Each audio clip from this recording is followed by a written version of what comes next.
Bullying is an age-old issue faced by many different people in various places, not just children in schools.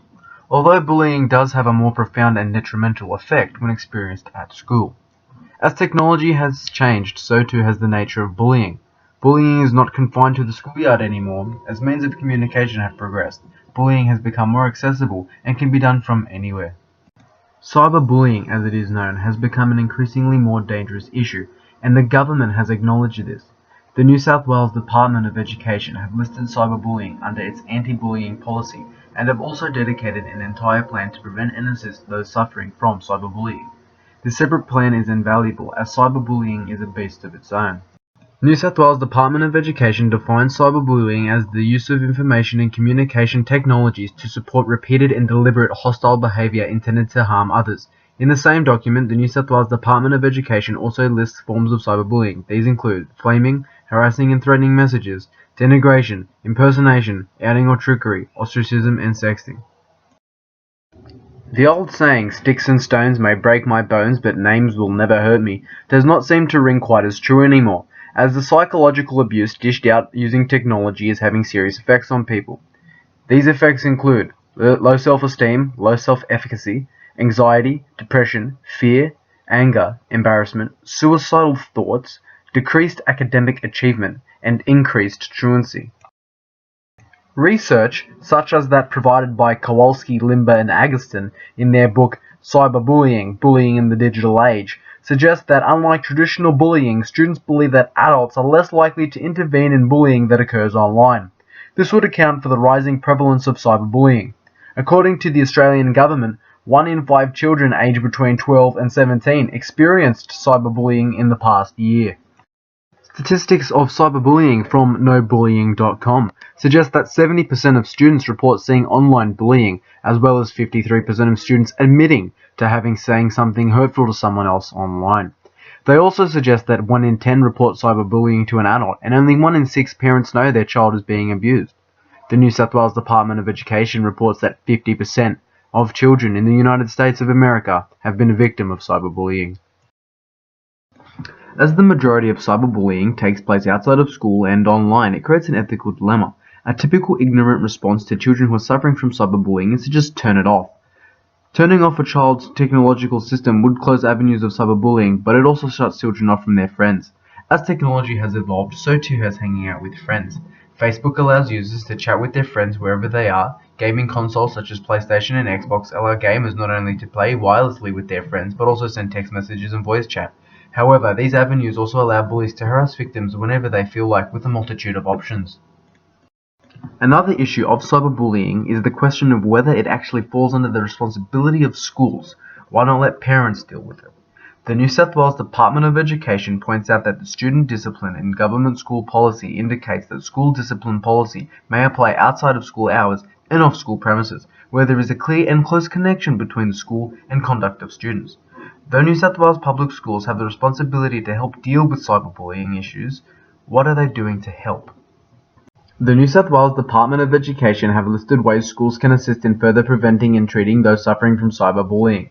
These strategies include maintaining a climate where students feel comfortable to report cyberbullying, implementing a sustained curriculum addressing appropriate use of technology, developing clear policies addressing prevention and management of online bullying, developing programs for students in need of additional support, contacting police if necessary, keeping accurate records of incidents of cyberbullying, surveying students on a regular basis, ensuring everyone involved with the school is aware of the anti-bullying plan, and identifying students with a history of bullying and developing strategies to help them.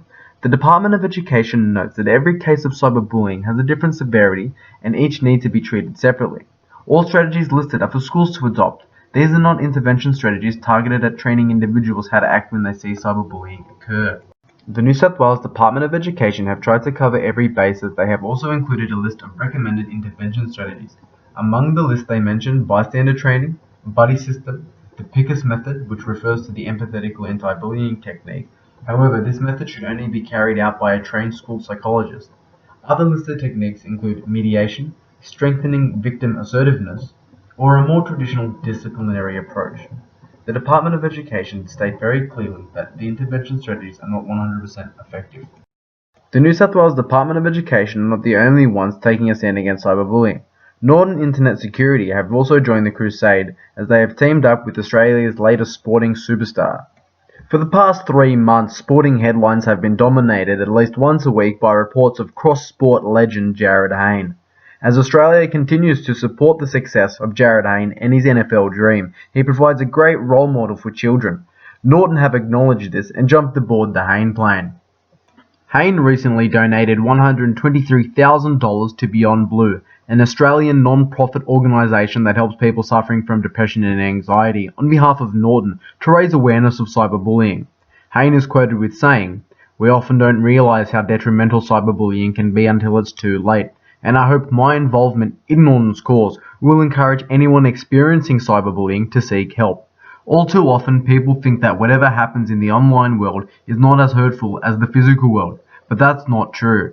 Cyberbullying can have a long-lasting impact, particularly on teenagers and young adults, and it can be a risk factor for depression, anxiety, and youth suicide. It is important we look out for each other both in the physical and online world and try to tackle cyberbullying to help improve and potentially save lives." Hayne's celebrity endorsement isn't the first of its kind as an intervention strategy. The NRL's Tackle Bullying campaign travels from school to school telling kids the dangers of bullying, both traditional and cyber. These celebrity endorsements are an attempt to influence children to stop bullying by showing that their idols and role models are actively against it. Despite all the intervention, cyberbullying is still on the rise, 2 to 3% every year in Australia. This means cyberbullying is not being taken seriously.